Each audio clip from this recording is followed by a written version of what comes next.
ఏమనంటే red book తీస్తాడట ఈ లోకేష్ గాడు. ఒరేయ్, నా బుక్ నేను తీశానంటే నువ్వే ఉండవు, మీ బాబు ఉండడు. నా పవర్లు నేను వాడానంటే మీ బాబుని కనుక్కో. నువ్వు తీసే బుక్ ఏంటి? నువ్వు ఎంతమంది మీద దాడులు చేస్తున్నావు? నిన్ను జైల్లో పెట్టి తీరుతా. నీ బాబు జైలుకి వెళ్తాడని చెప్పా. ఏం వాగుతున్నావు? ఒళ్ళు దగ్గర పెట్టుకో. ఇంకొక వైసీపీ నాయకుడు, ఏ రాజకీయ నాయకుడినైనా నువ్వు టచ్ చేసావా, మీ బాబుని జైల్లో పెడతా, నిన్ను జీరో చేస్తా. అధికారం ఉందని పిచ్చోళ్ళకు బిహేవ్ చేయొద్దు. Be careful. నువ్వెంతరా? రాజశేఖర రెడ్డి గోరు తీయడానికి సరిపోడు. మీ నాన్న రాజశేఖర రెడ్డి ముందు భయపడేవాడు. రాజశేఖర రెడ్డి హాని చేయకుండా నేను కాపాడా. మీ నాన్న నా శిష్యుడు, 22 సంవత్సరాల దీవెనలు నా స్పిరిచువల్ పవర్ వాడేనా? వాడు ట్రంప్ అయినా దిక్కులేదు, బైడెన్ అయినా దిక్కులేదు, మోదీ అయినా దిక్కులేదు. జగన్మోహన్ రెడ్డి ఎప్పుడు నా మీద కేసులు పెట్టలా. జగన్మోహన్ రెడ్డి నన్ను కలిసి ఉంటే బాగున్ను, కలవలా. ఇప్పటికైనా ఆయన నేను పిలిస్తే వెళ్తాను. ఆయన్ని నేను పిలుస్తున్నాను.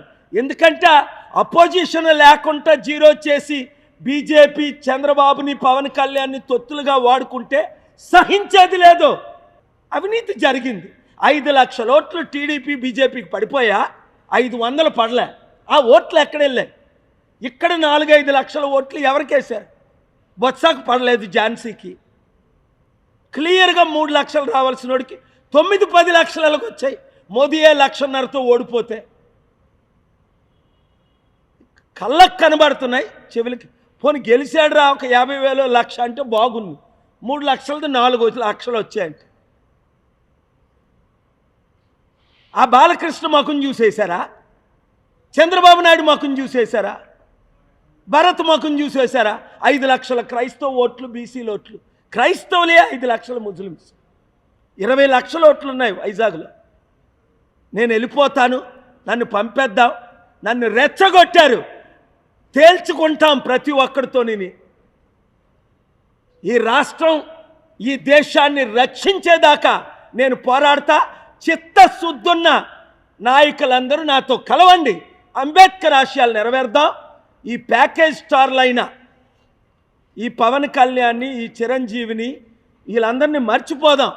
ఈ శర్మిలాని మర్చిపోయి ప్రజాస్వామ్యాన్ని కాపాడదాం, ప్రజల్ని గెలిపిద్దాం.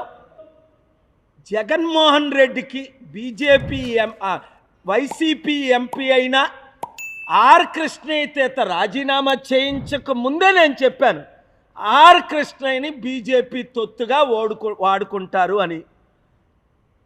జగన్మోహన్ రెడ్డి రూపాయి తీసుకోకుండా ఆర్ కృష్ణయ్యకి 500 కోట్లు విలువైన ఎంపీ రాజ్యసభ సీట్ ఇస్తే అప్పుడు జగన్ను ప్రశంసించాడు. ఇప్పుడు బీజేపీ దగ్గర 1,500 కోట్లు డీల్కి ఇప్పుడు తెలంగాణ, ఆంధ్రప్రదేశ్ రాష్ట్రంలో ప్యాకేజ్ స్టార్లైన శర్మిల, పవన్ కళ్యాణ్ లాగే చిన్నోడు ఒకడు కొత్తోడు వచ్చాడు. ఆడి పేరు తీర్మానం మల్లన్న. వాడి మీద అనేక రౌడీ షీటర్ కేసులు ఉన్నాయి. నేను బీసీని అని ఆర్ కృష్ణయ్యతో బీసీలందరినీ 80 కోట్లు ఖర్చు పెట్టి నిన్న మీటింగ్ పెట్టి మన బడుగు బలహీన వర్గాల్ని మోసం చేస్తున్నాడు. ఆర్ కృష్ణయ్య ఏమన్నా మేము బిచ్చగాలమా అన్నాడు. చంద్రబాబుతో భిక్షం అడిగాడు, కేసీఆర్ని భిక్షం అడిగాడు, వైసీపీని భిక్షం అడిగాడు, ఇప్పుడు బీజేపీని భిక్షం అడిగి బీసీలని తాకట్టు పెట్టేశాడు.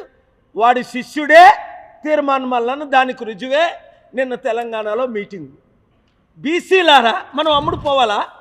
60% ఉన్నోళ్ళవి. నేనున్నాను కదా, ఎవ్వరికీ అమ్ముడుపోని. చిరంజీవిలాగా అమ్ముడుపోలేదు కాంగ్రెస్కి, పవన్ కళ్యాణ్ లాగా తెలుగుదేశం బీజేపీకి అమ్ముడుపోలేదు. ఎంత పెద్ద పదవులు ఇస్తానన్నా సరే.